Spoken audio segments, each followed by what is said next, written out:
En este episodio vamos a hablar con un experto en seguridad en montaña, con una larga trayectoria en este sentido. Ha sido guardia civil del Grem de Ávila y seguramente lo conozcas como uno de los mayores divulgadores a nivel de seguridad en montaña a través de su canal de YouTube y de sus redes sociales Encordados. Pedro Partal, ¿cómo estás? ¿Qué tal, José Manuel? Bien. Encantado de Aquí, tenerte por aquí, de que te hayas prestado a charlar un aquí ratito. mirando a ver si te veo a ti o miro a la cámara, que yo sé que luego pues los que estén viendo el podcast pues les gustará sentir que estoy con ellos así. Sí, sí, sí, sí. Te presentaba ahora como un experto en seguridad en montaña, que lo eres, pero ¿cómo te definirías tú después de todos estos años? Bueno, a ver, la palabra experto siempre asusta.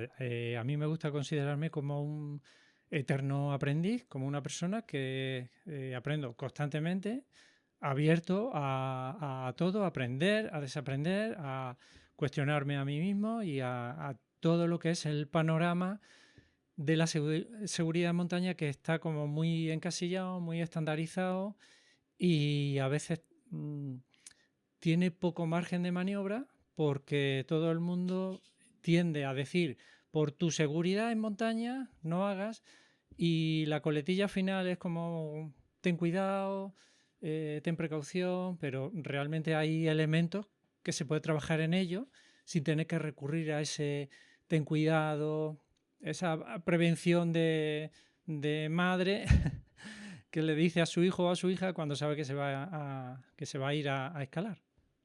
Es un poco inevitable, ¿no? La coletilla. Sí, es inevitable, pero es inevitable porque, también digo muchas veces, porque realmente no tenemos conocimiento sobre la seguridad en montaña, todo lo que engloba a la seguridad. A tu madre cuando te va a ir a escalar no te va a decir, haz el nudo final de cuerda, recuerda a tu compañero que te asegure con el aparato que él considera mejor, no le des el tuyo, por ejemplo, ya hablaremos de esto si quieres. Y una madre no te va a decir eso, te va a decir ten cuidado general y ya está. Pero que Sí, sí. entre propios escaladores a veces tengamos ese mismo discurso, pues hace que realmente nos quedemos un poco sin muchos más elementos de criterio para saber qué es lo que hay que tener en cuenta a la hora de salir a escalar en roca, incluso en rocódromo también, para aumentar ese nivel de seguridad. Ujú. Em, ¿Qué nivel? Hablabas ahora un poco que esta coletilla que usamos siempre, ¿no? Del ten cuidado, viene un poco por el desconocimiento. Eh, ¿Qué porcentaje de desconocimiento crees que manejamos a pie de calle?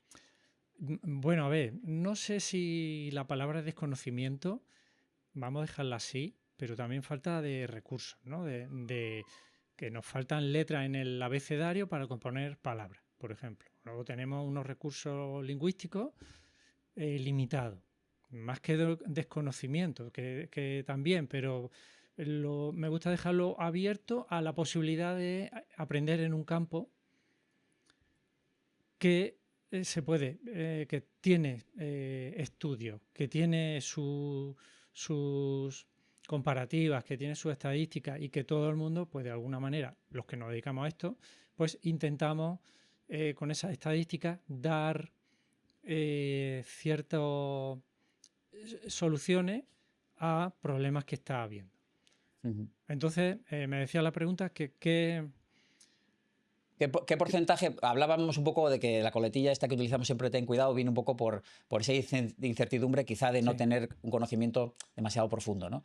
Y tú que tienes una visión quizá diferente a la que pueda tener un escalador como yo, te preguntaba por qué porcentaje del conocimiento que tú puedes tener crees que tiene un escalador de a pie y que nos hace caer en esa incertidumbre. Es decir, Bueno, sí, a ver, compararme yo con el resto de personas, pues es complicado, porque te voy a decir una cosa, que yo aprendo mucho de los escaladores con lo que preguntan y dicen, porque cada uno tiene su contexto.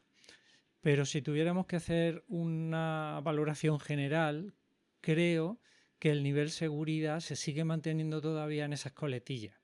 en eso, incluso efecto Killian, efecto Calleja o el efecto Decathlon, por ejemplo. Que yo estoy totalmente en contra de hablar de ese tipo de efectos. Por lo general, las personas que aprenden a escalar ya lleva intrínseco el que te enseña la seguridad, porque escalar es muy fácil, es muy seguro si no rompes una serie de normas que son fundamentales. Pero ¿qué ocurre? Que con el tiempo y con la confianza, pues se empieza a romper ese nivel de seguridad, empieza a bajar ese nivel de seguridad, ves que funciona. Bueno, pues hoy he ido sin el casco, hoy he estado tal y me he encontrado muy bien. O sujetando el grigri de cualquier forma, pues mira, al final es que para igual. Pues empieza a bajar esos criterios de seguridad y también ocurre que los empiezas a hacer habituales. Te quedas un poco atrás y entonces el nivel de seguridad en el comienzo de los escaladores, digamos que es bajo por la inexperiencia, y luego el nivel de seguridad de los escaladores que ya saben moverse, pues baja por esa falta de ser exquisito a la hora de realizar determinadas acciones que si siempre las llevara a cabo, pues se reduciría ese nivel o ese factor de riesgo. Sí, sí. Yo llevo escalando algo más de 30 años. No sé si habré visto 2 nudos al final de la cuerda en mi vida. En el cabo final, ¿no? Pero es verdad que caemos un poco perdemos un poco de alerta, ¿no? Sí. A medida que vamos lo que dices tú, asumiendo ciertos hábitos, el nivel de alerta baja y todo parece que es un poquito más seguro. Hablabas del efecto Calleja, del efecto Killian, del efecto Decathlon. Nosotros hemos comentado aquí en el podcast varias veces el efecto rocódromo. Uno, por el hecho de todo el mundo que se acerca ahora a escalar y el efecto que tiene sobre el outdoor, sobre las escuelas, ¿no? En el entorno natural, que ya hemos dicho muchas veces que no hay una traslación, no se observa que la escalada indoor ha crecido un 1000 por 1000 y no hay un 1000 por 1000 más de escaladores en la roca. Pero a nivel de seguridad, ¿tú crees que esto tiene impacto? Es decir, gente que se acerca a un rocódromo, a veces no a través de un curso, sino porque puedes acceder libremente pagando tu entrada de día, te llevas tus pies de gato. Dentro del rocódromo, evidentemente, hay unos hábitos o unas cosas que hacemos que no es lo que seguramente debiéramos hacer en roca y sin embargo se trasladan. ¿Tú crees que hay cierto impacto en ese sentido o tampoco lo ves? Sí lo hay y lo he visto. De hecho, fíjate, me decía, veo pocas personas que hagan el nudo final de cuerda y tal. Es una respuesta rutinaria frente a una vía de escalada en donde se acaba la cuerda. Yo, por ejemplo, siempre que hablo de seguridad a un escalador, yo le diría, tendría 2 fases. Una primera, en la que en las guías de escalada no viene reflejado la longitud de la vía, por lo general. Yo he visto vías de escalada en las cuales la longitud es un 6A de 42 metros. ¿Dónde vas a hacer un 6A de 42 metros? ¿Quién lo diseña? Vamos a ver, le sobra, como mínimo, le sobran 2 metros para que con una cuerda de 80 pueda llegar. Esos 2 metros son esenciales para mantener ese 6A y no solo esos 42 metros, sino que yo realmente me lo llevaría a 28 metros, esa reunión. 28 metros, ¿sigue siendo 6A? ¿Sigues disfrutando de la vía? ¿Por qué se equipa una vía de 42 metros? De 6A, porque otra cosa es que sea un proyecto de 9A. Oye, 42 metros, perfecto. Si es que esos escaladores, pues si tienen esas longitudes, manejan ese tipo de cuerda, se saben mover, esos son sus proyectos. Pero nadie hace un 9A de 10 metros finales de 6A. ¿sabes? Ya. O sea, la vía, si es un 6A a 28 metros, pues déjalo ahí, monta la reunión y luego, si quieres, termina la vía hasta los 42 en un segundo tramo, por ejemplo. Entonces te digo, la longitud de la vía, en las reseñas de escalada, esos croquis, no viene reflejado la longitud de la vía como norma general, que debería venir. Entonces, cuando tú te vas a poner a subir una vía de escalada, lo primero que tienes que comprobar es la longitud de la vía. ¿Cuánto mide esta vía? Tienes que ver dónde está la reunión. Cuando ves la reunión, de ahí para abajo empieza a ver el número de chapas que tiene, cuentas 10 chapas. Bueno, pues me pongo 5 a cada lado y luego una más a cada lado. 6, me llevo 12. Y con las 2 que me sobran, arriba monto la reunión para que me descuelgue si alguien quiere subir, y si no, pues allí mismo hago una maniobra en la cual paso la cuerda por la reunión para que me descuelgue. Esa forma de hablar es distinta de la que este ABCD, de decir, haz un nudo final de cuerda, comprueba que yo me hago el nudo bien, compruebo que tú tienes el gris bien puesto. Eso está, a mi manera de ver, anticuado. Y además de ser anticuado, es todavía le falta. Es un 50% de la seguridad de 2 escaladores que van a iniciar una vía. Simplemente por lo que te he comentado. Tienes que saber cuál es la longitud de la vía, porque con el nudo final de cuerda no resuelves el problema. No lo resuelves. Imagínate, te faltan 15 metros para llegar al suelo y ha llegado el nudo final de cuerda. Vale, no te has caído al suelo, pero ahora ¿qué haces ahora? Claro. Tienes que saber solucionar una serie de problemas. Es muy simple, pero tienes que saber todo eso. Entonces, me preguntaba, perdona que me alargue, No, pero estos temas, pues hay mucho que comentar porque está tan estandarizado. Me preguntaba Sí, sobre sí, el sí. efecto Decathlon, Kilian, Calleja, si lo hay en el rocódromo, ¿no? El efecto rocódromo. Y sí lo hay, precisamente por eso, porque se estandariza elementos de seguridad que incluso a veces se pasan por alto ya, porque hay una cosa que es fundamental, que es tu compañero. El compañero de escalada tuyo es tu principal elemento de seguridad. El compañero, no la cuerda, ni el nudo, ni el aparato con el que te aseguran. Es el compañero, ese es el principal elemento de seguridad. De hecho, cuando ese elemento de seguridad falla, tú picas suelo. Entonces, ese es el principal elemento de seguridad. Con el compañero, en rocódromo, digamos que se habla poco o hay mucho intercambio de compañeros. Cuando, Incluso no cuando, existe. Perdona que te interrumpa, Pedro, cuando lo hay, porque hoy en día en los rocódromos está la escalada con autoasegurador, Eso. donde ya no tienes ni compañero. Entonces, tú vas a un rocódromo, te enganchas con la cuerda, que ya hay su medida de seguridad, porque hay quien se ha puesto a escalar sin engancharse, pensando que ya estaba conectado y se ha dejado caer y ha llegado al suelo. Pues esa ausencia, esa falta de comunicación con el compañero es lo que yo más aprecio como elemento de posibilidad de accidente que se traslada del rocódromo a la roca. En la roca es fundamental con quién vas a escalar, de qué temas estás hablando mientras te está haciendo el nudo, mientras te está pasando la cuerda por el aparato asegurador, y tiene que ser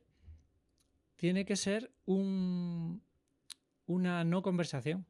O sea, no puedes estar hablando de cualquier tema. Tienes que en ese momento parar, y todo el mundo tiene que ser consciente de que en ese momento hay que parar de broma o de risa o de comentario, porque es un momento muy importante, muy sencillo, que es hacerte el nudo. Otro momento muy importante, muy sencillo, es pasar la cuerda por el aparato asegurador. Y una vez que está el escalador con todo preparado para escalar, mira la vía, si no la ha mirado antes también, mira la vía, y el escalador le dice al asegurador cómo va a chapar la primera chapa, cómo va a chapar la segunda y cómo va a chapar la tercera.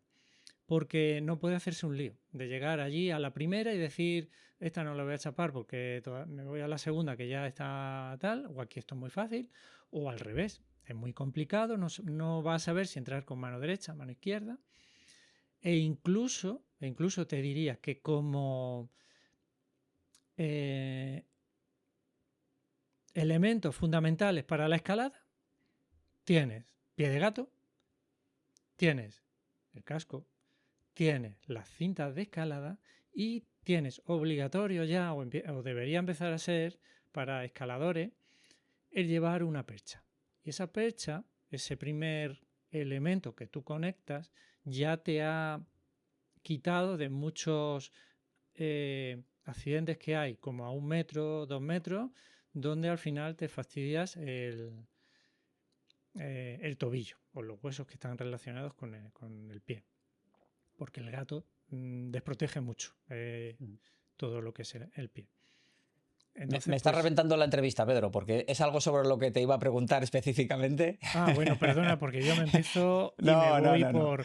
Eh, bueno, pues para resumir un poco, que igual no lo he dicho, el efecto de rocódromo tiene que ver con esa ausencia de conversación, de comunicación, no es conversar, es comunicación sobre lo que vamos a hacer, que es escalar. Sí, te decía esto porque te iba a preguntar por la percha, por la caña, porque hay contextos dentro de la escalada deportiva donde está bien vista y donde no está bien vista, ¿no? Hay dos elementos que nosotros vendemos en la tienda, que es la percha, la caña, y las gafas de asegurar, que para nosotros son, o al menos lo entendemos así, material de seguridad. Sí, Porque cierto. es verdad que a lo mejor dices, mira, salgo con las dos primeras chapas ya chapadas. Bueno, pero es que eso no, porque para encadenar tienes que chapar todas las cintas y tal. Bueno, yo ya tengo algún tornillo en los tobillos y no estoy dispuesto a tener más. Para mí es un elemento de seguridad vital. Igual que las gafas para asegurar, ¿eh? El tener la capacidad de tener una postura más ergonómica que me permita estar más tranquilo, no perder de vista a mi compañero. Y sin embargo, en determinados ámbitos, pues no acaban de estar del todo bien vistos, ¿no? Y yo creo que está bien que alguien como tú haga referencia a esto como material de seguridad, porque yo creo que lo es así. Sí, sí. Hacías también alusión antes a la longitud de la vía y yo quería añadir un matiz más, y es que los escaladores somos bastante ahorradores, ¿no? El material es caro y para alargar la vida de la cuerda tendemos a cortar los cabos. Y esto es algo de lo que no es algo que no tenemos siempre presente. Es decir, yo tenía una cuerda de 80 metros, pero la he cortado el cabo. Tengo que saber cuánto he cortado de la cuerda, porque la cuerda ya no tiene 80, ahora tiene 75, tiene 72, tiene lo que tenga. Y por ahí también puede venir algún accidente, yo creo, ¿no? Sí, sí, ya ha habido. Ya ha habido. Ha habido accidentes donde un escalador le presta la cuerda a un amigo, otro escalador, pensaban que tenía 70 metros la cuerda, pero que ya había cortado de cada lado, había cortado 5 o 10 metros, entonces la cuerda pues estaba, seguramente estaba a menos de 60 metros. Ya. Pensabas que tenía 70 y, y esa cuerda pues pasó por el aparato asegurador, pues no tenía nudo final de cuerda y al final pues el escalador llegó al suelo. Sí, yo creo que esto es algo que no tenemos siempre presente, ¿eh? Quizá otras cosas sí, aunque luego lo hagamos o no, pero el tema de cortar la cuerda y tener siempre presente la longitud que tiene, yo creo que es bastante importante. Hablabas ahora de prestar la cuerda a un amigo. Yo te quería hacer al hilo de esto dos preguntas. La primera es cómo se presta el material a un amigo, que evidentemente se hace con toda la buena intención del mundo. Y dos, si tú comprarías, que ahora está también muy de moda, cuerdas, arneses, cintas express en aplicaciones de segunda mano, en rocódromos incluso, que se hacen a veces pues rastrillos, ¿no?, de material que la gente ya no usa. ¿Cómo ves esto desde el punto de vista de la seguridad? No lo veo mal. No lo veo mal. Lo que pasa es que el comprador tiene que tener un conocimiento amplio de ese material. Una persona que se esté iniciando no puede comprar material de segunda mano. tiene que ser una persona que ya conozca, incluso conozca un poco la vida que ha tenido el material, y luego también es necesaria una cierta responsabilidad del que vende, sobre todo con el tema de lo que es textil. El textil a los 10 años, yo ya no compraría un textil de segunda mano. Incluso pondría un límite de 5. Unas cintas de escalada que ahora precisamente me toca renovarla por el año que viene ya marcado ahí. Menos mal que ya empieza a marcar ciertas cosas, ¿no? Pues a los 10 años, le des uso o no, tienes que cambiarlo, porque el textil tiene una pérdida de sus capacidades con el tiempo, pues importante. No quiere decir que vaya escalando y se te vaya a romper el arnés. Yo hubo un caso hace tiempo. Pero yo en el material segunda mano me iría más a lo que es material duro, y todo lo que fuera textil, incluido cuerdas, pues el que vende tiene que ser consciente de que vende una cuerda sin mucho uso. Porque si el que vende es una persona que ha reventado la cuerda y dice, bueno, pues ahora la vendo para comprarme otra nueva, pues está haciendo algo que quizá no está bien. Entonces, por eso digo que el material de segunda mano, digamos, lo reservaría para personas que tienen cierto nivel ya de conocimiento de ese material. Antes hablábamos un poquito también de los 6As, ¿no? De vías de 40 metros, 6As. Y a mí hay una cosa que no me acaba de gustar del todo, que la entiendo, pero no me acaba de convencer, que es cuando se equipan vías en sectores de iniciación, que evidentemente son sectores de iniciación, porque a lo mejor la vía más dura es 6A, ¿no? Y tienes 20 quintos, 20 cuartos, y en el descuelgue se ponen 2 anillas cerradas, ¿no? Evidentemente el equipador tiene todo el derecho del mundo de hacerlo, porque además pone su dinero ahí y es libre de hacerlo, pero quizá no sé si esto tiene un toque de no pensar quizá en el escalador que va a venir después a repetirla, ¿no? Porque ves en los sectores que hay gente que se inicia en la escalada, no tiene la formación quizá que debiera, porque me parece que es una maniobra elemental, pero les ves hacer cosas en los descuelgues soltándose ya de la cuerda que a mí me ponen un poco los pelos de punta. ¿Qué opinión te merece esto? Pues a ver, que el que equipa con esas dos modalidades, que yo creo que son perfectamente factibles. El que va a escalar tiene que saber pasar la cuerda por esas reuniones. Pero si el que va a escalar con una persona que ya sabe previamente, el que se está iniciando no puede quedar de último para pasar la cuerda por la reunión. El que sabe escalar, que lleva a su amigo, si quiere que suba de primero y baje, porque no se fía o está aprendiendo, debe dejar las cintas puestas para que cuando llegue el compañero, que sabe menos, pase la cuerda por la cinta y le descuelga. Y luego el que sabe vuelve a subir y desmonta la vía. No se puede dejar a una persona que no ha practicado o que no te da garantía de que sepa pasar la cuerda por la reunión, no se puede dejar la primera vez a 25 metros del suelo. Entonces, lo normal es que aprendan en otro lugar, que tenga garantía y que el que escala, que es principiante, esté dispuesto a hacerlo, que sepa, que tiene confianza. Ya no es dispuesto a hacerlo, sino es que hay que hacerlo a 25 metros de altura y no es lo mismo que en un rocódromo. Entonces, el que es más conocedor o más avanzado, no debe dejar que una persona principiante pase la cuerda en esas condiciones. Ahora bien, si el que equipa lo hace con su dinero, entonces pues son vías de principiante, pues las 2 anillas quizás no es lo más adecuado.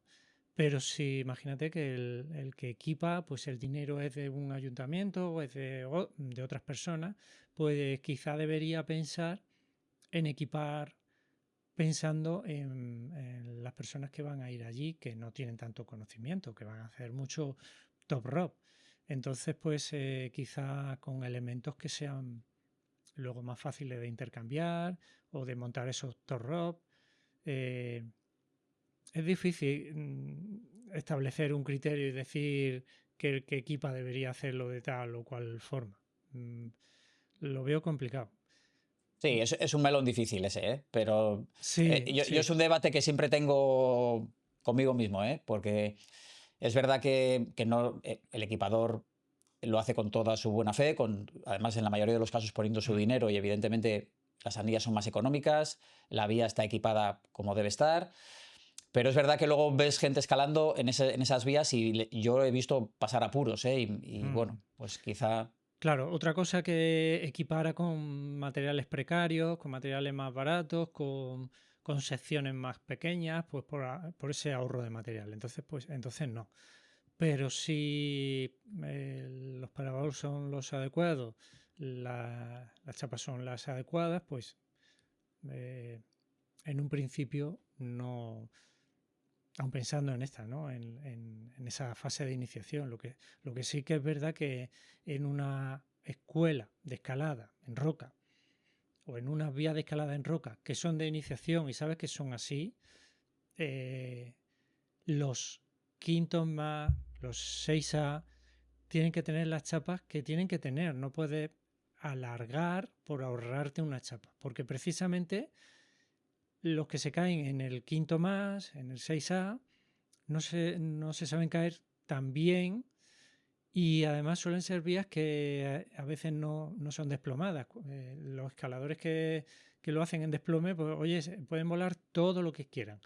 Pero los escaladores que escalan quinto más, esos eh, son guerreros.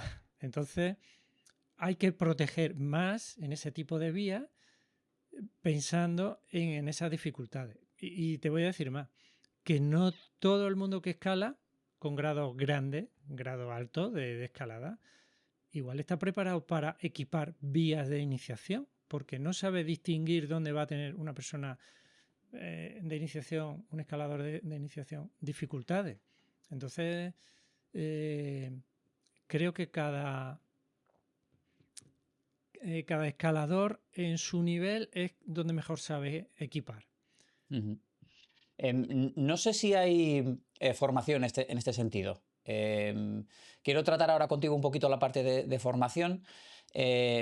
Por ejemplo, a nivel de equipamiento de problemas de boulder en rocódromo, hay formaciones federativas y hay formaciones comerciales.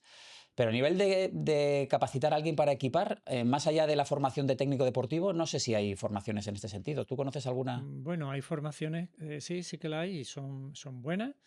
Hay formaciones, pero son formaciones particulares de personas que se dedican a esos temas. Y la verdad es que si eres una persona que te gusta equipar, pues lo ideal es que hiciera algún tipo de esas formaciones donde comprendiera los distintos tipos de roca que hay, los distintos tipos de anclajes que hay y cómo ponerlo. Otra cosa ya, incluso la elección de dónde colocarlos, si más arriba, más abajo y demás. Pero sí es bueno que eso que lo hicieras, pero claro, el que equipa dice, sí, hombre, encima de que equipo, que me gasto un dinero, que tal, pues voy a hacer esos cursos, ¿no? Y me lo tengo que pagar yo.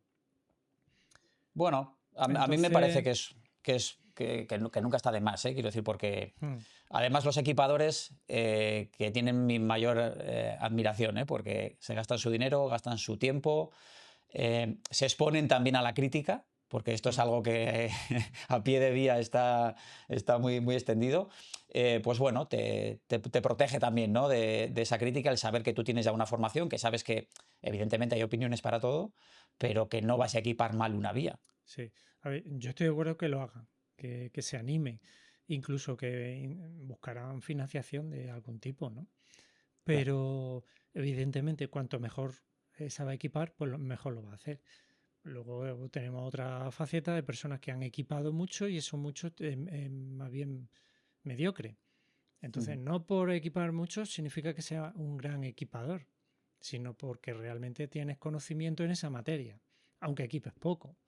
Entonces, es complicado. es complicado. Ahora Ujú, con todo el tema este de las regulaciones en sectores de escalada, pues sí que es verdad que todavía se tiene mucho más en cuenta eso y que cada vez como más difícil encontrar zonas que estén bien para equipar y siempre ya hay alguien que tiene un nivel importante ujú, para hacerlo.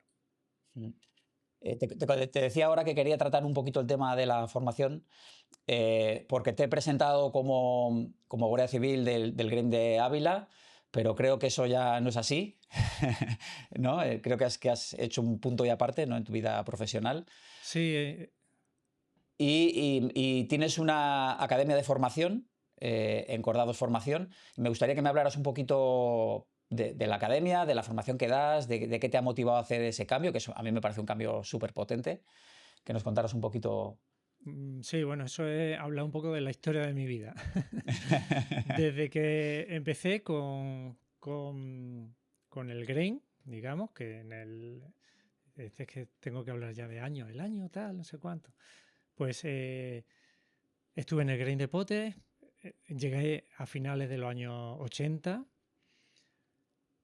luego estuve en Pirineo, Navarra concretamente, luego me bajé a Sierra Nevada y ahora pues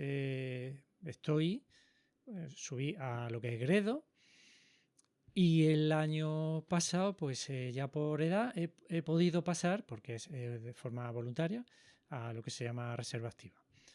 Entonces, pues digamos que desde el año 2010 que comencé a colaborar y a trabajar con las federaciones, la Federación Andaluza sobre todo, y viendo ese enfoque del montañero desde el punto de vista de un rescatador, en el cual pues tú ves cómo los clubes de montaña pues se van preparando, van haciendo actividades, cómo la organizan y de alguna manera ha hecho que yo pueda influir en esa forma de planificación de actividades en las cuales pues veía que había accidentes habituales. Entonces comencé en un blog, encordados.com, a escribir pues, sobre seguridad luego con las federaciones y con la Federación Andaluza, pues distintos proyectos de seguridad y todo eso yo buscaba en el blog incorporar vídeos que hablaran de esas técnicas que yo quería exponer que no había. Entonces empecé yo a hacer determinadas técnicas en YouTube para el blog. Todo eso ha ido creciendo, creciendo de tal forma que al final, pues he visto que es mucho mejor, mucho más directo, mucha más implicación de que quiera aprender en una academia, que el precio prácticamente es simbólico, que en YouTube, que ahora mismo se ha convertido, YouTube y prácticamente todas las redes sociales, como una lucha por esa atención, por ese mantener, y aunque haya técnicas que estén bien hechas, a veces el contexto no es el que realmente esa técnica es para aplicar. Y además también técnicas muy mediocres, con material que no es el que realmente llevas a escalar y con supuestos que en ocasiones pues, están fuera de ese rango que es lo que realmente te va a pasar. Entonces, eh, pienso, no, lo he hecho así, la academia o que tú te organices para esa formación online, tienes que buscarla de una forma un poquito más profesional, teniendo en cuenta la gran cantidad de impactos que hay, porque antes igual era más fácil encontrar una temática, aunque no hubiera mucha información, pero ahora hay mucha información muy diversa y no sabes si eso realmente es lo que necesitas. El hacerlo mediante una academia, sea la que sea, y sea el concepto, la temática que sea, hace que tú ahorres tiempo y hace que sea mucho más eficiente en conseguir esa información que de alguna manera esté contrastada o sea veraz o haya una persona detrás ocupándose para que esa información esté siempre a un nivel, ya no digo correcto, sino a un nivel eh, vanguardista o a un nivel en el cual ahora, conforme el material que también va evolucionando, pues se puede aplicar. Ujú. Básicamente, pues eso es un poco los conceptos. ¿Cómo llegas a plantearte en montar una academia? Es decir, a nivel de formación, tú has hecho mucha formación a lo largo de todos estos años. ¿Veías que había una necesidad? ¿Veías que era un camino profesional o por qué llegas a esta vía? Bueno, quizá un poco de todo, quizá un poco. Digo quizá en principio porque había personas que sí me lo pedían así, pero hay que entender que aunque te lo pidan algunas personas, no significa que eso vaya a funcionar. Luego, también es verdad que quería hacerlo, llevaba mucho tiempo planificando esto, ese, digamos, desembarco, ¿no? Digital, pero también era necesario un cambio de mentalidad del montañero que tenía que pensar que vía online también se puede aprender, también es formación.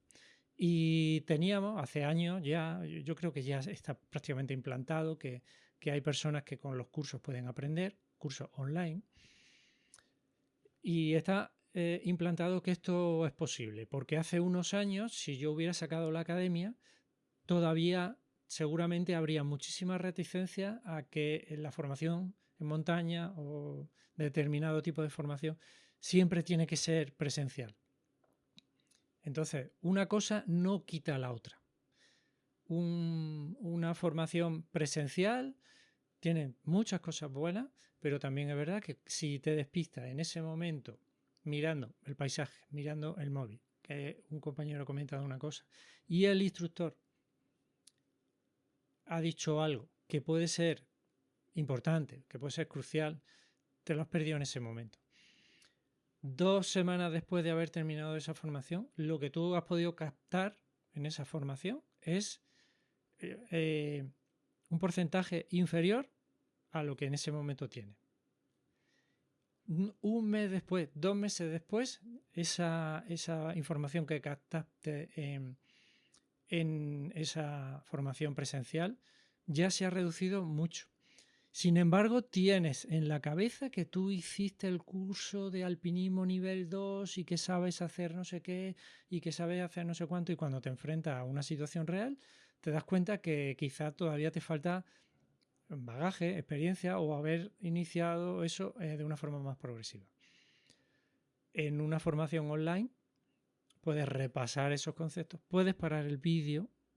Me gusta mucho hacer vídeos en secuencia completa, en YouTube también, donde no haya un corte, que ya últimamente meto cortes por esto de que no sean tan largos los vídeos, pero para que veas que realmente no ha habido un salto de una cosa a otra, y además que lo que hago es lo que se hace realmente, no es algo que me voy suponiendo que en el caso de que pase esto, esto es lo que habría que hacer. No, es que eso yo ya lo he hecho, esos casos ya los he visto, y al final hay realmente situaciones a las que te enfrentas cuando sufres un accidente o tu compañero sufre un accidente, y el material que llevas es lo que está colgado en tu arnés y no tienes otra cosa.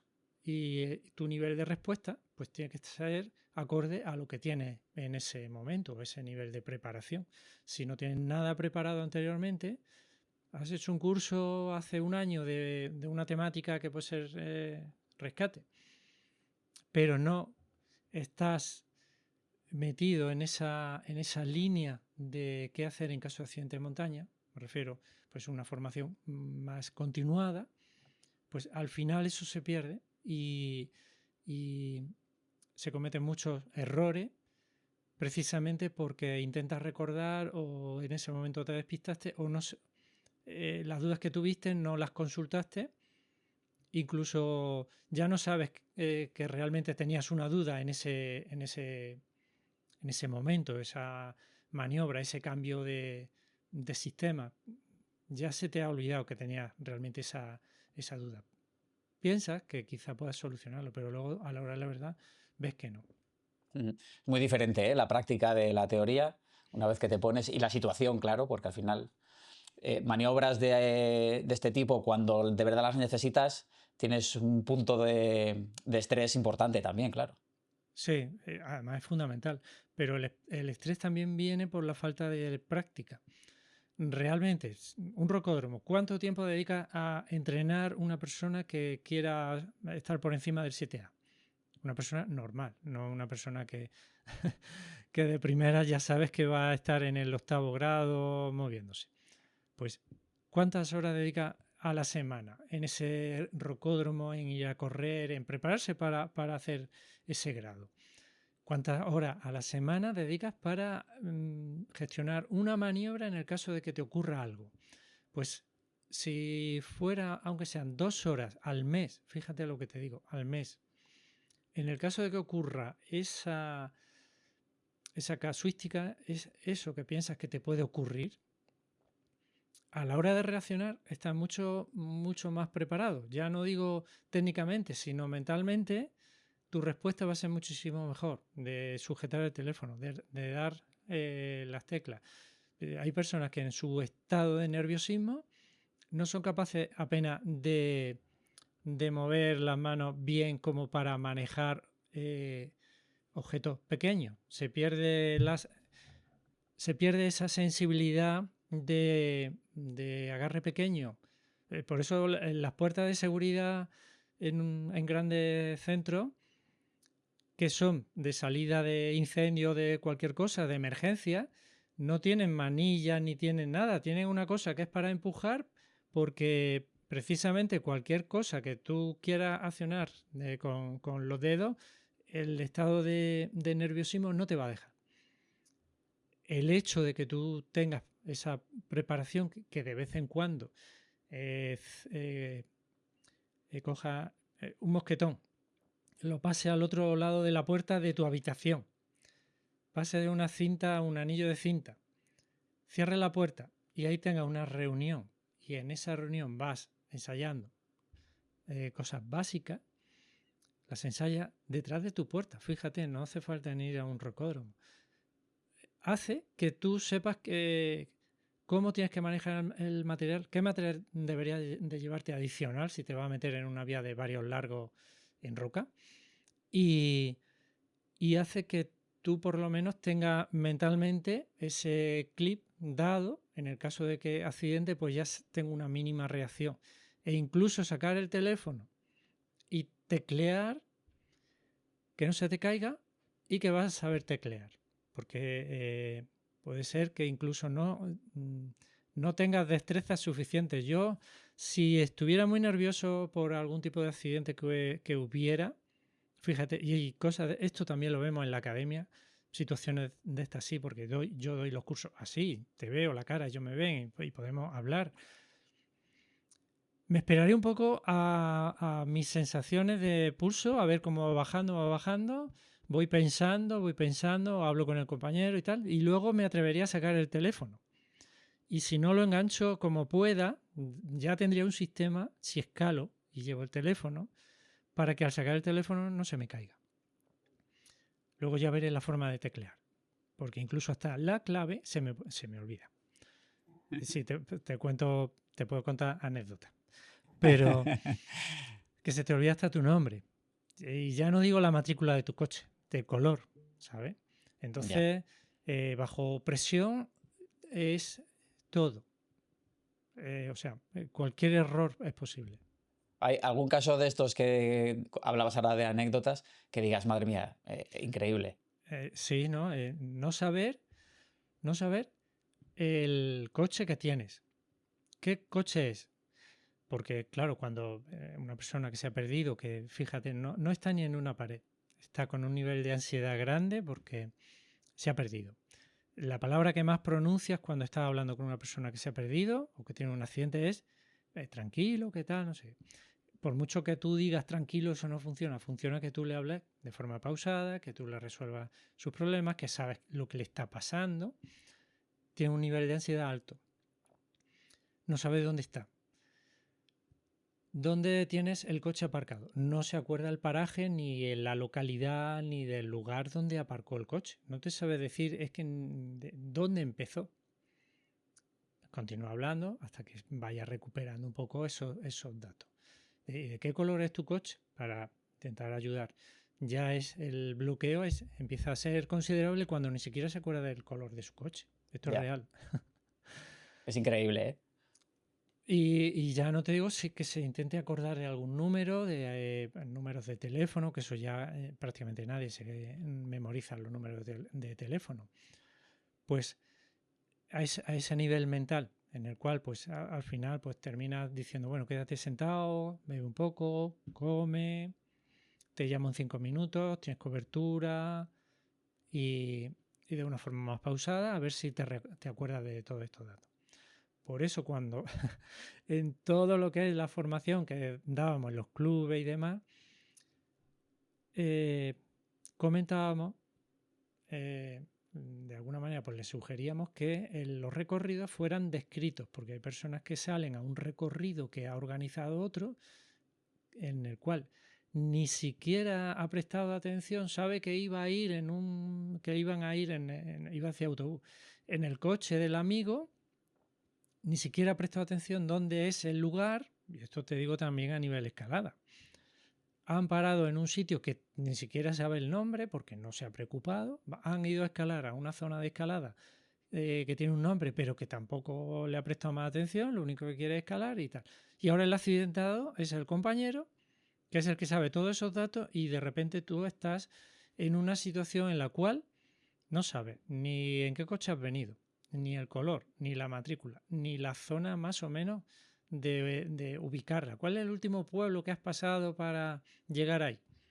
Afortunadamente ahora tenemos otros elementos como es mándame tu ubicación, que ya últimamente pues esto es como más de un uso ya muy cotidiano, pero hace no mucho teníamos que explicar a la gente cómo tenía que mandarnos su ubicación mediante WhatsApp.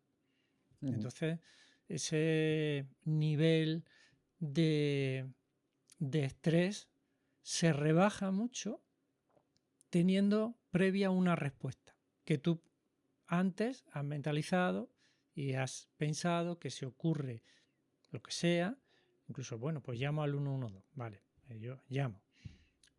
Pues ya sabes que tienes que llevar el teléfono, que tienes que saber ciertos datos que tienes que pasar, como no es llamar directamente al 112, es, vale, voy a llamar al 112, ¿qué le voy a decir? Que he tenido un accidente de montaña y que estoy en dónde. A ver, ¿dónde estoy? Porque cuando te lo pregunten ellos te va a poner todavía más nervioso.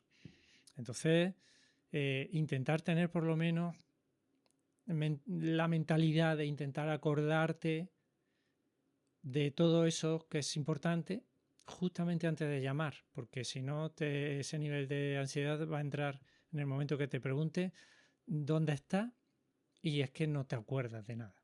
Claro. Fíjate qué pautas tan sencillas, ¿eh? Y es verdad que esto es más habitual de lo que pensamos, yo creo, Sí, porque sí. yo, ahora que lo estabas comentando, yo estaba pensando cuántas veces yo he llevado a alguien a escalar sin decirle exactamente dónde No le íbamos. has explicado el sitio. Claro, Es que ni siquiera se lo has apuntado en un papel, porque claro. podrías decir previamente, mira, te voy a mandar un mensaje, este es el lugar donde vamos a ir a escalar. Imagínate que no hay cobertura en ese sitio, de ninguna compañía, porque el 112 puedes llamar siempre que haya cobertura de alguna compañía, aunque tú no tengas en ese momento servicio de tu compañía. Si hay de otra, te permite hacer esa llamada. No hay de ninguna compañía. Tienes que caminar durante un trecho y luego tienes que hacer una descripción del lugar. Y hay veces que hemos tenido que ir con la misma persona que ha dado el aviso hasta el mismo punto porque ni era capaz de explicarlo ni sabía dar otros datos. Entonces, Mm. pues, por lo menos si tú vas a ir a escalar con una persona, pues hacer el grupo, decir, bueno, mañana vamos a ir a un sitio que se llama tal, hacer las vías no sé qué y bueno, pues allí estaremos. Y está. Con eso, si él se acuerda después, pues ya lo sabe. Sí, sí, sí, sí. Dentro de la academia, ¿dais formación específica para escalada deportiva? Hemos dado ahora un programa técnico, bueno, que tengo, digamos que la academia está en construcción permanente, Ujú. donde hay unos vídeos que yo voy subiendo siempre que voy grabando sobre, vamos a decir, las condiciones temporales. Por ejemplo, en invierno, pues más invernal, en verano, pues más de escalada o de barranco, por ejemplo, ¿no? Que ahora vamos a empezar la temporada. Pues hemos hecho un programa técnico de escalada en grandes paredes.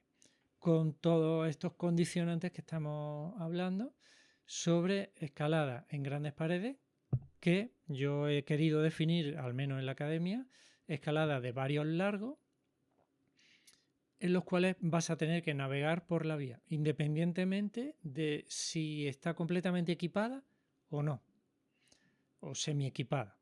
Hemos puesto en los dos casos, en equipada y semi equipada, donde también hemos visto pues los distintos elementos para proteger una vía. Y donde pues surge la idea, ¿qué elementos llevo? Pues llévate frien y llévate empotradores, llévate un sacafisurero como principal elemento de desembolso.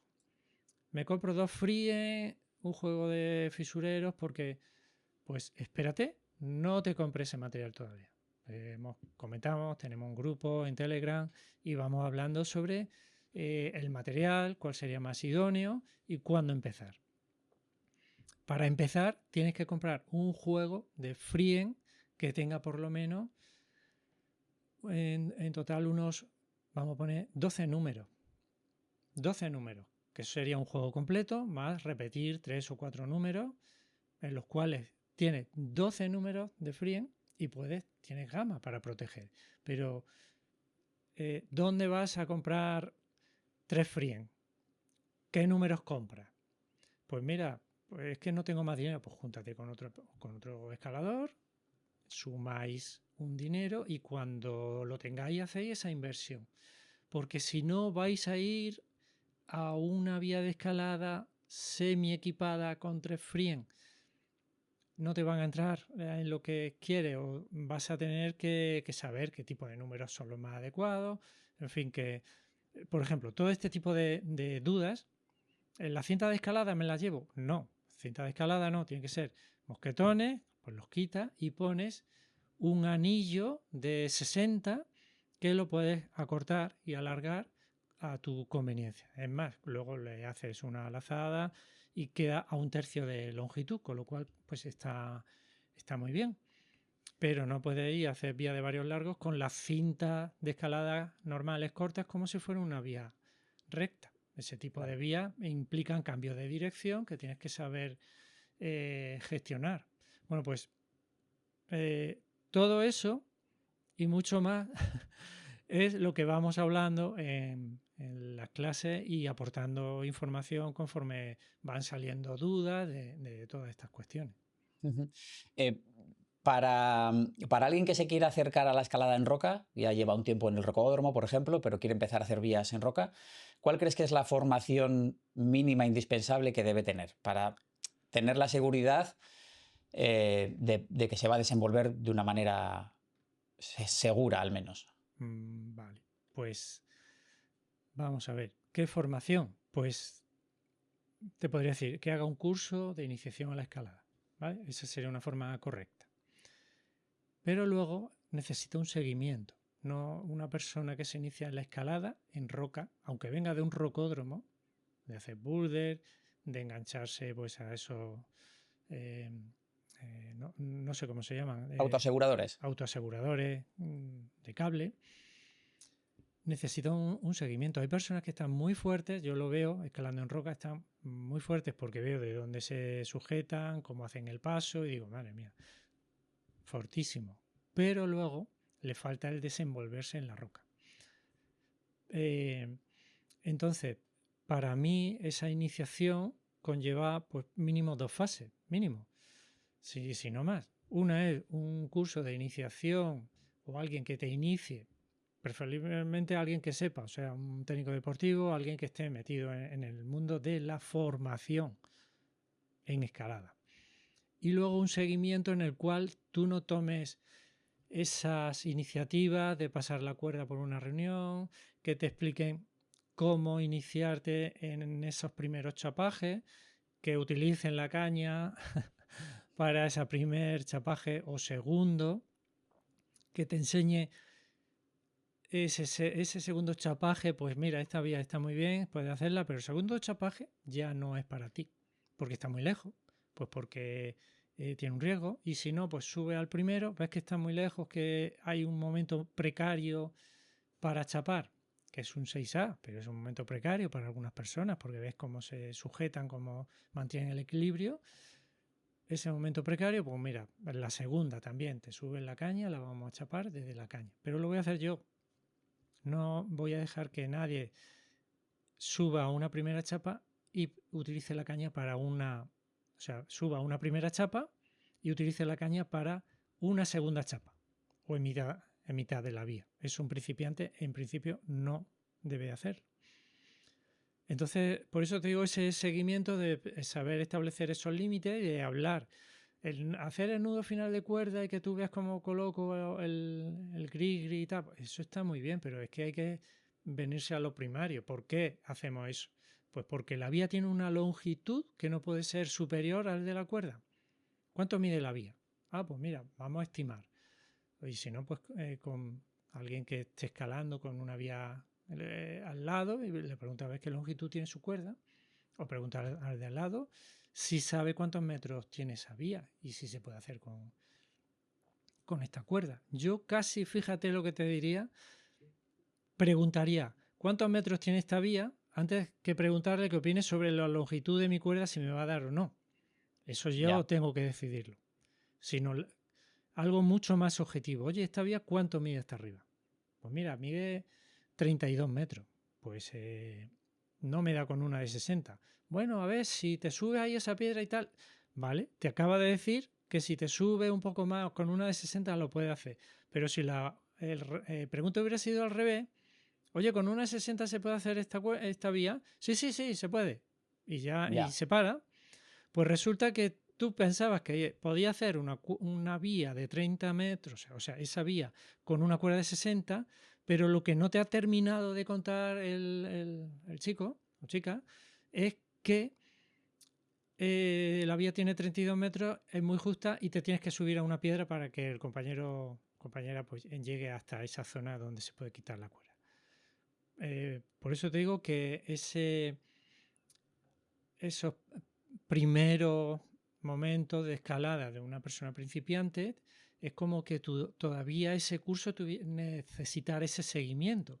De hecho, los cursos de escalada, de iniciación a la escalada, quizá deberían de comprender esos seguimientos, esas consultas, aunque sea a modo online, de decir, mira esta vía el otro día, lo que te acabo de comentar ahora, que igual dice, ah, pues mira, ostras, pues sí, ¿no? Pues todos estos elementos que te voy comentando, ah, ostras, pues sí.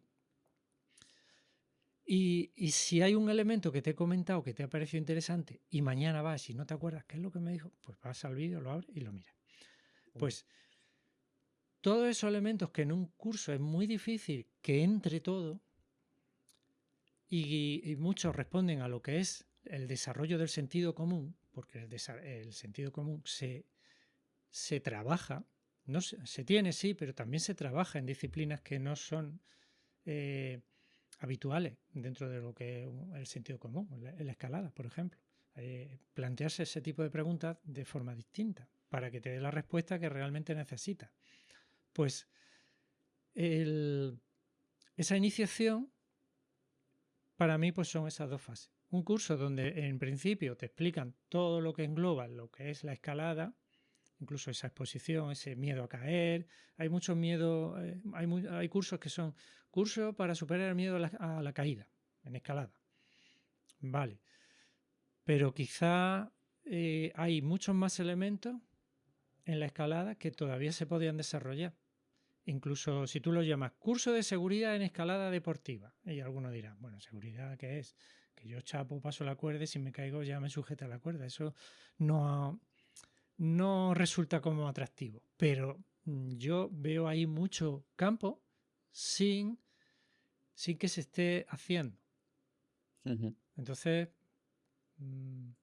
la respuesta corta a lo que me has preguntado, pues curso de iniciación a la escalada, pero es necesario un seguimiento con persona experimentada para que esa persona que se inicia vaya en el camino correcto. ¿Crees que a estas formaciones les falta tratar en alguna medida alguna técnica de primeros auxilios? Sí, siempre, siempre. En todas las formaciones deberían incluirse un apartado en el cual hemos llegado hasta aquí. Vale, bien, pues ahora vamos a ver primer auxilio. ¿Cuáles son esos primeros auxilios que podemos prestar en una vía de escalada de deportiva, por ejemplo? Pues llevar un botiquín que comprenda limpieza de herida, pensando en que tú vas a tener una herida, te vas a abrir con lo que sea, o incluso va a tener una fractura que puede ser abierta, que de alguna manera la piel pues se va a romper. Bueno, pues limpiar esa zona de tierra, limpiar esa zona lo más posible, incluso si el hueso sale, limpiar el hueso, retirar todo lo que es tierra, porque si tú en ese momento eres capaz de, imagínate una fractura o en escalada, esto sí lo he visto, habitual, un gran vuelo y un golpe muy fuerte contra la pared y todo el impacto contra los tobillos. Pues al apoyar un poquito girado,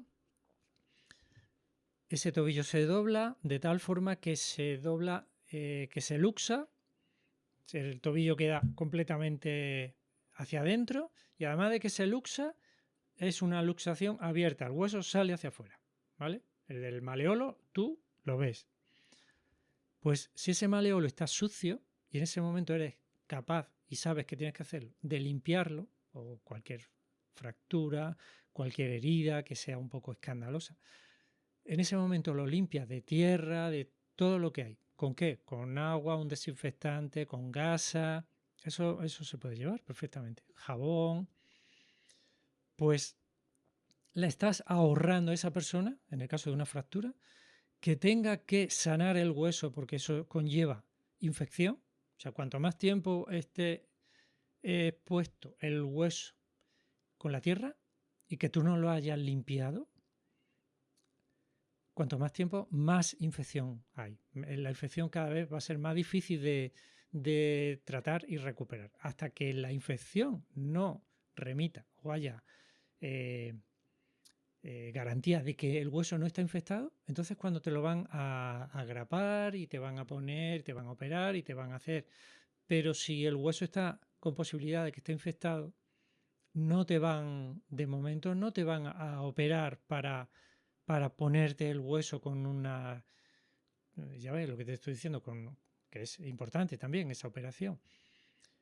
Pero de momento lo estás retrasando. Y si esa infección va a más y no es posible pararla, pues está comprometiendo la vida de los focos de fractura, o sea, los extremos fracturarios de cada parte del hueso. Está comprometiendo eso. Entonces, me he ido a algo muy exagerado, pero que ocurre en escalada, ¿no? Esas luxaciones abiertas. Yo lo sé por experiencia propia. ¿Has tenido luxación abierta? No abierta, pero luxación completa y fractura de astrágalo. Sí. ¿Se te quedó el tobillo hacia adentro? Yo me fui a tocar el tobillo porque noté un dolor y no encontré el pie. Y no encontré el pie. Claro, el pie lo tenía girado hacia adentro. Sí, ¿no? sí. Pues, además, hablas de una escala, de un vuelo contra la pared. Yo soy bloquero principalmente. Y fue en una caída de un bloque de una altura de unos 30 centímetros. Lo que pasa es que en una cuesta, con lo que tú hablabas, ¿no? El pie pisó mal hacia adentro, con todo el peso del cuerpo. Claro. Y sí, evidentemente. Sí. Son accidentes que piensas que no van a pasar, pero yo... Pues, que sepas que es lo más habitual, grandes escaladores, dejarse el maleolo ahí, a 30 centímetros, 1 metro del suelo. Ni siquiera han llegado a la primera chapa. Que lo que yo pienso, ¿y por qué no la has puesto antes? ¿Sabes? Claro. Estamos hablando de vías de escalada.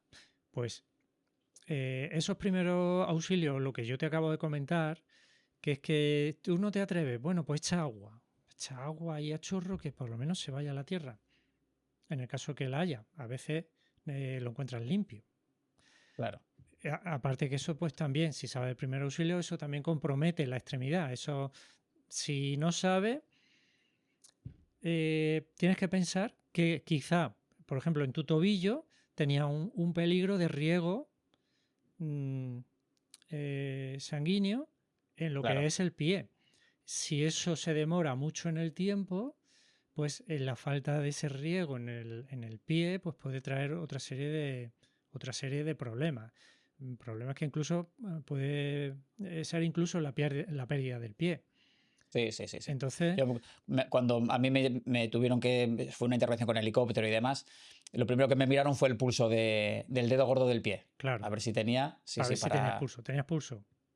no tenía, me tuvieron que Bueno, recolocar el tobillo. es difícil de encontrar esos pulsos periféricos cuando tienes ese tipo de lesión. Yo Sí, alguna sí, vez lo he sí, intentado ya en la ambulancia. ya, De tal, bueno, a ver, déjame, voy a intentar buscar el pulso, voy a hacer no sé qué, y ya ahí vas aprendiendo, practicando y también que te deje la persona, ¿no? sí, sí, sí, sí. Pero que es difícil y además hay un compromiso vascular ahí en esa extremidad, final de extremidad. Claro. Entonces, simplemente saberlo. Esos primeros auxilios, tú dices, bueno, ¿qué es habitual en escalada? Ya no digo de que si el tiempo es limitado, aprenda a hacer un RCP. Yo creo que eso sería para unos primeros auxilios más generales. Pero sí existen, o sea, yo no enseñaría RCP para la escalada. Yo me iría a aprender eso en unos primeros auxilios básicos que todo montañero debe aprender. En un curso de escalada se pueden tratar esas dos temáticas. ¿Cuáles son las lesiones habituales? Por ejemplo, de un ojo, cuando en los accesos, en las salidas, muchas ramas, mucho andar por ahí intentando buscar ese pie de vía, que a veces no hay camino, esa rama que te lanza el compañero, que tal. Tema de limpieza de ojo, protección de ojo, tema de eh, cortes y fractura en extremos inferiores. Porque Ujú. si tú te fracturas, también se puede ver la muñeca, el, el El brazo, antebrazo. es muy fácil pegarlo al cuerpo, inmovilizar y que tú salgas andando. Pero si es el tren inferior, ya no Claro. vas a salir andando. Entonces, dar una mínima respuesta, saber comunicar qué es lo que te va a pasar, qué es lo que puedes pasar y qué soluciones puedes tener, aparte de llamar al 112. Ujú. Sí, sí. Para mí es fundamental. Yo creo que es importante. Y no, no sé si siempre se tiene en cuenta, ¿eh? Yo creo que no del No todo. te ponen esos extremos de que de repente veas que una persona tiene el pie girado para adentro 90 grados. No, Claro. no te lo imaginas. A ti te ha pasado. Sí, sí, Pero sí. claro, ahora ya sí sabes de eso, pero por lo general las personas pues no se ponen a pensar en eso cuando quieren aprender a escalar. Ujú. Sí, sí. Em, Quería preguntarte también, dejando ya un poco de lado el tema de los accidentes, pero, Sí, pero no dejando el tema de la salud. En un vídeo que publicaste en tu canal donde anunciabas un poco todo ese cambio profesional que ibas a llevar a cabo y un poco el tema de tu canal de YouTube también, hablabas sobre ofrecer servicio de guiaje a personas con diabetes, ¿no? Creo que por además, tema familiar. Eh, ¿Crees que la seguridad se ve afectada también en personas que tengan este tipo de patologías, bien sea una diabetes o temas cardíacos, simplemente el asma? claro. ¿Deben tener precauciones adicionales? Para salir a la montaña, simplemente el conocimiento de su propia enfermedad. Por ejemplo, con esto de la diabetes, que estoy aprendiendo, estoy avanzando. Mi hija, pues le diagnosticaron diabetes hace ya un año y medio, más o menos. Eso ha sido un aprendizaje brutal. Ella tiene ahora 6 años. Quiere decir que nosotros somos esos cuidadores de esa diabetes que tenemos que ir gestionándoselo a ella. Entonces, hay enfermedades, como puede ser también el tema del corazón, donde las personas tienen, aunque sea distinto, ¿no? Pero me refiero que tienen miedo a salir de su entorno habitual de control, porque piensan que salir a la montaña o igual hacer un pequeño esfuerzo pues puede venirle mal a ese corazón, que incluso te dicen, no, pues mira, actividades moderadas o controladas sí se pueden hacer. De hecho, hay personas que te ayudan en ese aspecto. Pero en el tema diabetes, que es donde yo pues, me quiero centrar más, con personas que voy viendo cómo hacen y son deportistas de alto nivel, que voy conociéndolos ahora y perfectamente pueden salir a la montaña con diabetes. A nivel seguridad, las mismas que cualquier montañero. O sea, si tienes diabetes tienes dos cosas que aprender. Uno es la seguridad en montaña, el montañismo, como cualquier persona que sale a la montaña, y luego a gestionar tu diabetes en ejercicio físico, porque no es lo mismo llevar una vida sedentaria o una vida de actividad física normal, que sean los desplazamientos habituales o paseos habituales, y ahora querer implementarlo en actividades en montaña. Ahí hay un pequeño salto que cada uno tiene que aprender a gestionarlo a su manera, con su cuerpo, con sus necesidades de insulina cada uno y sus necesidades físicas, y ser mucho más progresivo en ese doble aprendizaje. Pero la seguridad es prácticamente la misma, porque las personas que tienen diabetes, su día a día ya es así, con unas pautas en las cuales pues todo está de alguna manera organizado en lo que comes, en los horarios en los que comes, lo que comes y la cantidad de insulina que te administra habitualmente, teniendo en cuenta lo que comes y el desgaste físico que has tenido. En este sentido también hablábamos durante todo este rato del compañero, ¿no? Es importante también que el compañero esté al tanto de estas patologías, ¿no? Por lo que pudiera pasar. Sí, de hecho, fíjate que lo he estado hablando con personas incluso que son guías de montaña y tienen diabetes, y con más personas, ¿no? Digo, bueno, vamos a ver, ¿qué tiene que saber un guía de montaña cuando hay uno del grupo que le dice, mira, yo es que tengo diabetes? Imagínate qué ocurre. Porque también ocurre a veces que da como vergüenza, o dependiendo de la edad también, pues hay edades más tempranas en donde pues te quieres considerar igual que los demás y no quieres decir, bueno, pues yo tengo diabetes. Ocurre. Pues hay que decirlo con normalidad, si tienes, pero claro, justamente antes de salir o un día antes, tú se lo dices al guía de montaña que va a salir con él y le dice, oye, que yo tengo diabetes. Y ahora el guía de montaña dice, ah, vale, bien, ¿eso qué es? ¿De que te pone insulina? Y eso, sí, sí, no, yo llevo. Vale, vale. Y ya está. No sé si hay personas en guía de montaña que saben realmente lo que es eso. Yo no sabía lo que era hasta que mi hija le diagnosticaron eso. Entonces yo he visto que las personas que tienen diabetes que salen a la montaña y como guía de montaña te lo dicen, tienes que hacerle otro tipo de preguntas que son distintas, como ¿qué has ido comiendo estos días atrás? ¿Qué cantidad de insulina te has puesto en tu ratio? Y esta mañana, ¿a qué hora has desayunado y a qué hora te has puesto insulina? No te tiene que decir las cantidades porque cada uno sabe la suya. Sí, vale, pues a tal hora, vale. ¿En qué momento va a hacer falta que paremos o que haya un aporte? Quiere decir que le va a bajar esa glucemia, le va a bajar conforme haga actividad deportiva. Y esa demanda de glucemia va a tenerla que compensar. Esa insulina que se pone esa persona con diabetes por la mañana tiene que ser un poquito inferior a lo que normalmente se pone. Y eso, pues de alguna manera el guía, pues si lo sabe, ¿te has puesto la misma insulina que siempre? ¿Has desayunado igual que siempre? Sí. Pues como vamos a hacer deporte, probablemente en 20 minutos pues notarás que tu glucemia empieza a bajar y vas a tener que comer.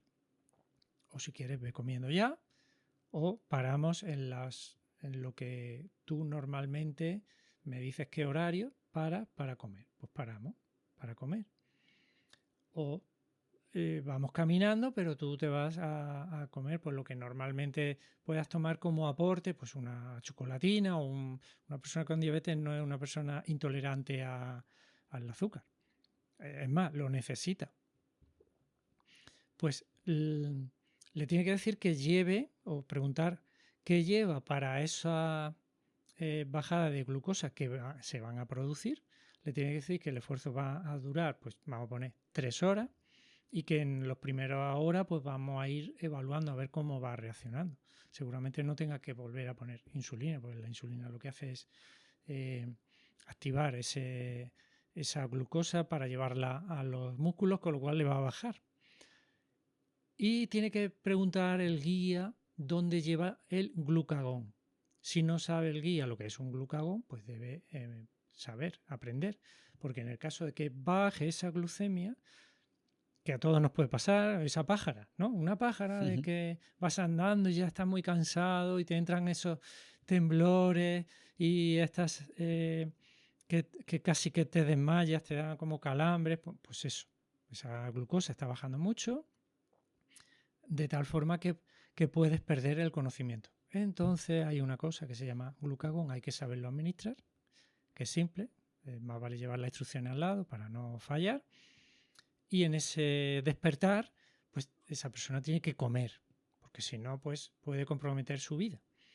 Entonces, pues tiene que preguntar todos esos parámetros y estar pendiente de cómo va esa glucemia, porque igual el que tiene diabetes, no sé, puede ser que sienta cierta vergüenza o piensa que el grupo no le va a esperar o que pues tiene que tratarlo así. Claro. Imagínate que el que tiene diabetes te dice, no, tranquilo que yo esto hago habitualmente salida, yo sé controlarme, luego voy a parar a tomar no sé qué, pues ya el guía se puede quedar un poco más tranquilo. Pero si no te da esos elementos en los que te dice que habitualmente hace montaña, que es la primera vez que viene, tal, no sé qué, sí, pues tenga a mano claro. cierto aporte porque al final pues te va a hacer falta. Al final en menos de una hora te hará falta. Claro. Bueno, son cosas a tener en cuenta, ¿eh? Cuando sales con amigos o cuando te haces cargo de un grupo, todas estas cosas. Claro, si alguno está recuperando una lesión, pues bueno, pues tienes que tenerlo en cuenta. Ya sabes que el ritmo no es el mismo. Claro. Incluso, no sé, a la hora del resto de componentes, pues comentar esas cosas. Te quería preguntar ya para ir terminando, quería abrir un melón bastante gordo, ¿no? Que es, además ha sido parte implicada durante muchos años, que es sobre el cobro de los rescates en montaña. No sé qué opinión te merece esto, cuál es tu posición al respecto. Yo siempre he sido partidario de que los rescates no se cobren, ¿no? De la misma manera, hemos hablado antes, ¿no? Sobre las opiniones de cada cual. De la misma manera que no se le cobra el tratamiento de cáncer de pulmón a un fumador o no se le cobra el tratamiento de cirrosis a una persona que bebe mucho alcohol. Yo siempre he tenido esa posición de que el rescate debe ser gratuito, pero sí me gustaría conocer tu opinión al respecto y conocer cuál es tu punto de vista. Bueno, yo creo que en general cualquiera de mi gremio o personas que hayan trabajado en el rescate te va a decir que no se cobren. Que no se cobren. Hay comunidades autónomas que tienen una ley de tasas por rescate y las aplican. Las aplican de forma puntual, atendiendo a una serie de factores. No las aplican de forma general, aunque la ley de tasa, por ejemplo en País Vasco, la ley de tasa es por práctica deportiva. Tú tienes un accidente practicando un deporte que puede ser la escalada, te van a cobrar el rescate. Que lo cobran o que tienen una medida blanda de aplicación, eso es lo general. Esa medida blanda de aplicación pues responde a una serie de factores en los cuales, pues, oye, que te has ido a hacer surf en marejada 6 o no sé, bueno, yo no entiendo del mar, con un gran temporal y te han tenido que rescatar con un helicóptero 4 kilómetros más adentro, no sé cuántas millas más adentro, pues entonces te vamos a aplicar esa tasa. Por poner una cosa fuera de lo que es la escalada y algo pues que quizás dices, bueno, pues lo puedo entender. Esas tasas, en general, que algunas comunidades autónomas tienen, las aplican conforme a esos criterios pensando en la disuasión de determinadas conductas. Entonces, lo que hay que plantearse es saber si esas tasas disuaden realmente o no disuaden, si esas comunidades autónomas tienen planes de prevención de seguridad en montaña de forma permanente, continua, para llegar a todos los grupos de población, no solo escaladores, sino personas que hacen turismo en la montaña, a todos los niveles con distintos tipos de mensaje para que ese mensaje llegue pues, a un escalador, a una persona que es la primera vez que va a la montaña, o una persona que está haciendo un barranco, o una persona que hace mountain bike o que va a correr en montaña. Entonces los mensajes tienen que ser distintos. Si esas comunidades autónomas tienen esos protocolos de seguridad para todos los que están allí visitando sus montañas, es más, tienen un cable que te sube desde una zona baja hasta arriba, como puede pasar en el teleférico Fuente D, o un tren que te sube a Bulnes, Asturias, o tal comunidad que se inventa un supermirador encima de una montaña, que ya en sí la montaña es un mirador, y encima te pone un tren hasta allí.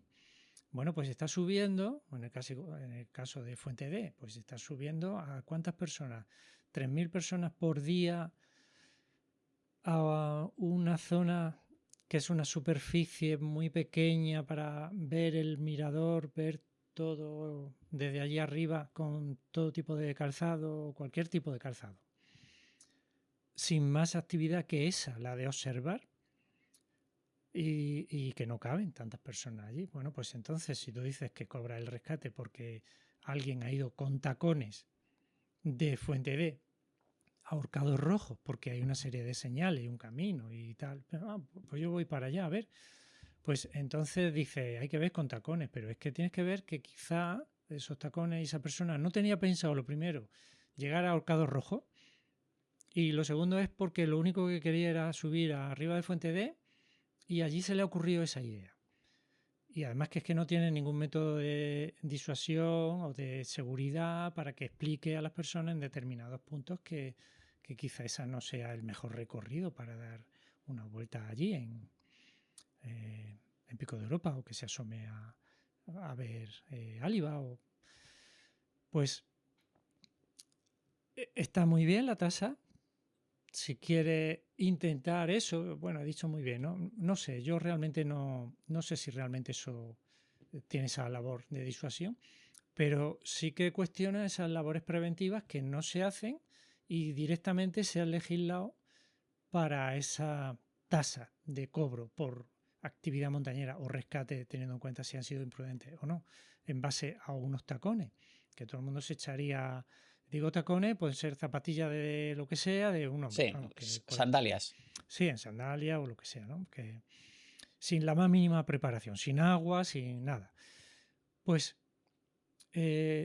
quizá hay que irse un poquito más atrás a saber cómo ha accedido esa persona a la montaña y realmente si en esos puntos de acceso hay elementos de prevención para orientar información, dar información fiable, no a montañeros, sino a turistas que están ahí en la montaña. Entonces, para mí el hecho del cobro de rescate, perdón, estos son alarmas de glucosa baja. Sí, que está bajando de. Y entonces, pues esto es la forma de cualquier persona que tiene diabetes de estar permanentemente constante de su estado. Estar monitorizada. Claro, y además está la hora pues de una pequeña merienda. Bueno, pues el cobro o no lo cobro, yo lo vinculo a ese interés por dar información a los turistas que acceden a la montaña en esos puntos en concreto, que además fomenta de que tenga esos programas de seguridad e información a todos los niveles de turismo y a nivel deportivo, porque hay muchas personas que hacen actividades deportivas en montaña que no consideran necesario acercarse a un punto de información de, de eso, porque consideran que eso es turismo. Y quizá eso debería ser más específico en muchos más campos, ¿no? Entonces, la labor disuasoria pienso que no la ejercen, o sea, con lo cual creo que no es necesario, pero por otra parte entiendo que quizás se abusa, lo que hablamos, de esa petición de ayuda en momentos que realmente, pues, oye, igual no es tan necesario, porque a veces puede más el miedo que realmente la situación en donde están, ese nivel de ansiedad. Y otras veces, pues, esa imprudencia, pero es puro desconocimiento en ocasiones de la montaña. Este ejemplo que te pongo de los tacones, que es habitual, tacones, sandalias, personas en pantalón corto, pasándolo muy mal porque de repente el tiempo ha cambiado, han subido 1000 metros de desnivel y no entienden que con 1000 metros de desnivel las temperaturas y el viento pues, y esas sensaciones térmicas pues, son importantes y no llevan más porque han estado de turismo en la ciudad, van en pantalón corto, camiseta corta y no llevan nada más. ¿Este es un imprudente? Pues habría que valorar de dónde viene ese imprudente que ha estado visitando la Alhambra y luego por la tarde quiere subir a la sierra, porque le llaman así, no llaman, es un nombre cercano, vamos a subir a la sierra. Pues, y en ese contexto pues tiene una necesidad, un accidente, pues que de repente pues, o van niños, pues tienen frío y no saben salir de esa situación. Pues ahí ¿qué hace? ¿Les cobra el rescate teniendo en cuenta todos esos antecedentes? Ya. Son imprudentes reales, porque yo en rescates donde realmente luego los medios de comunicación de alguna manera han saciado las noticias ese fin de semana con esa persona imprudente, pues luego estudiando su contexto dices, pues no era tan imprudente, ha hecho una cosa que pues por puro desconocimiento, pero no ha sido llegar en plan, voy a hacer esto y aún sabiendo lo que me va a pasar. No, no. Tenía desconocimiento real del medio de lo que estaba haciendo. Entonces, cobrar eso no me parece bien. En algunos casos, esa manera blanda que tiene, pues, pues quizá haya cierto acierto, quizá, no lo sé. Pero también te digo que si haces eso, también tengas esos planes de prevención en esos lugares donde la gente acude y tienen esos problemas. Claro. Se tiende quizá demasiado rápido a legislar en esa línea, ¿no? Antes de... Eso es por no querer, a mi manera de ver, no querer complicarse la vida más. Eso es simplemente por hacerlo fácil. Ah, pues venga, cobramos y el que venga pues ya sabe lo que hay. Y así se disuade. Sí. Yo creo que en la formación está todo. En la formación y en la información está todo. Y el que está informado y formado no tiene esos problemas. Perfecto, Pedro. Pues no sé si hay alguna cosilla que quieras añadir, que se nos haya quedado por ahí en el tintero, que seguro hay un montón. Sí, sí, nada. A ver, me ha llegado eso de la caña, que la gente no use la caña. Me parece absurdo. Si la primera chapa o la segunda están mal puestas, por lo que sea, o por el grado de la escalada, oye, que usen la caña. Es que te va a caer a 1 metro del suelo, no, no hay que subestimar, y además que ahora que lo has comentado tú, una caída a 1 metro del suelo, no hay que subestimarla. Sí, sí. Perfecto, Pedro. Pues oye, muchísimas gracias por esta charla. Yo creo que ilustra o hemos ilustrado un poquito las necesidades a nivel de seguridad, la conciencia a nivel de seguridad, que a veces cuando hacemos escalada deportiva pensamos que estamos en un rocódromo y no es así. Ni siquiera el rocódromo en sí es un entorno seguro 100%. y tener esto presente de vez en cuando yo creo que nos viene muy bien a todos. Así que muchas gracias por charlar un ratito con nosotros y nada, te seguiremos teniendo presente para futuras consultas seguramente. Pues nada, para lo que necesites, ya sabes, aquí donde estoy. Muy bien, un abrazo. Vale, chao.